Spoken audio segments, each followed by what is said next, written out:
Uy, nay, unsay ato nay? Sungit.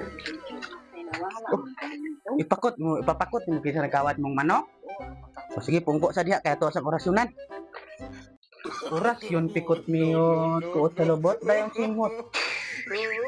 Pare diri mo kamot nay kay atuan ning paston ug kinsa ni ikawat gid ang imong manok. Imuharang silingan ang nagkawat o adlawng Domingo. No, naglingi pa siya, naglibot-libot pa siya sa iyong balay. Nangita, naglantaw siya og wala ba'y tao, gikawat niya no. Inyuharang silingan. Inyuharang silingan. Gikawat gid mong manok. Kawat eh. Unya napagi ko'y nakit-an dire. Pero basig masuko ka nako og ako ani isugid nimo.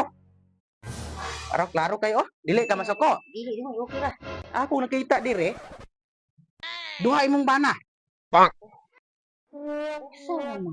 Duha nara. Ay glalis nako. Mamamakot. Certified mamamakot ko. Napagyod. Unsa man? Usa ka sako imong kwarta, tuwa sa inyong balay, gitaguan nimo sa kaban. Usa ka sako imong kwarta. Na tinuod Uy, binutbot man. Mamamakot to. Uy, balik. Balik. Wah,